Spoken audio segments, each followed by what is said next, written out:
When my mother said it, she didn't lower her voice. "We want tonight to be elegant. Maybe we shouldn't bring her." She meant my daughter, but she also meant me. My daughter nodded before I could answer. She's 8. She has already learned how to nod when adults decide things around her.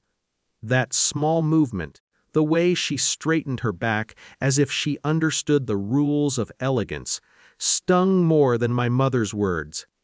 I said we'd stay home, said it calmly, no argument, no edge. My mother looked relieved, which confirmed everything. The house felt unusually still that evening. I made pasta.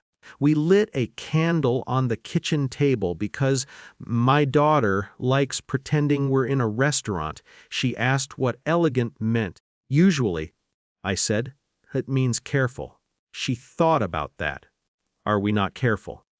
I didn't answer right away. Have spent most of my life being adjusted, my tone softened, my clothes reconsidered, my opinions repackaged. Parents believe presentation is protection. They believe in curated rooms and well-managed narratives, a different kind of life. 3 years ago, after my divorce, I started my own consultancy.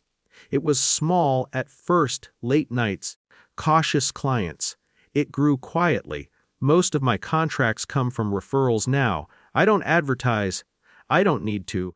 My parents never fully understood what I do. They describe it vaguely to their friends. She works with companies, my mother says, as if that explains it.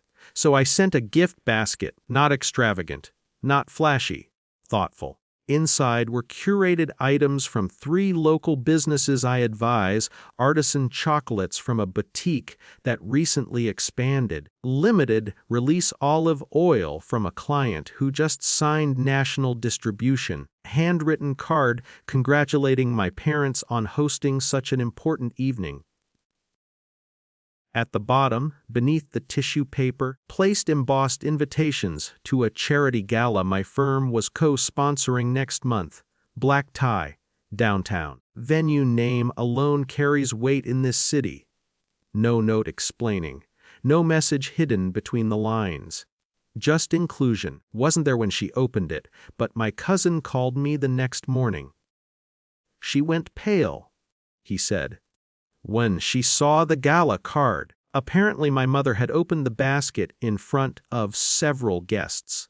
She'd described it as a little something from me. She had expected homemade jam or scented candles.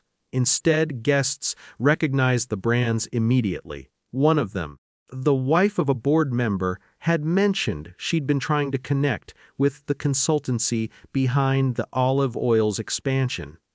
My name, printed clearly on the gala invitation as a sponsoring partner, settled into the room with uncomfortable clarity. My father, I was told, leaned toward my mother and whispered. I didn't know she was involved at that level. He didn't know what to say because the narrative had shifted publicly. Elegance, it turned out, had arrived anyway. The next week, 2 of their guests emailed me directly. One asked about advisory services. Another invited me to lunch. My assistant scheduled both. My mother called on Wednesday. Her tone was different. Not apologetic, not warm, careful. "We received your basket," she said. Was impressive.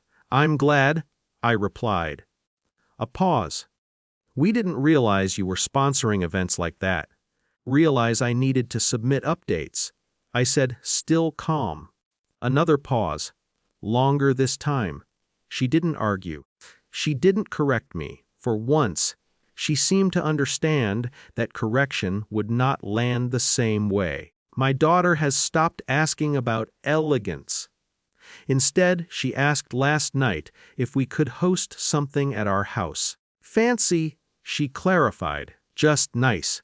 So we invited 2 neighbors over for dinner. We used mismatched plates. We laughed too loudly. No one was curated. When my mother texted asking about the gala next month, whether we would all attend together, respond immediately. I thought about the candlelit pasta, the nod my daughter gave that night. Then I wrote back, "We have our own plans that evening. I'll send details." It wasn't retaliation. It wasn't exclusion for sport. It was a boundary. They want access to my world now. They will have to enter it without redesigning it. I don't feel victorious. I don't feel bitter. Feel adjusted. My parents still host elegant evenings. They still value polish, but they call me before they assume now, ask questions about my work.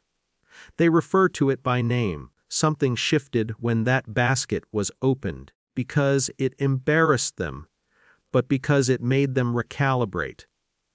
My daughter doesn't nod as quickly anymore, and when she asks what elegant means, I tell her, "It means knowing who you are in any room." We stayed home that night, and somehow was the moment we stopped being left out.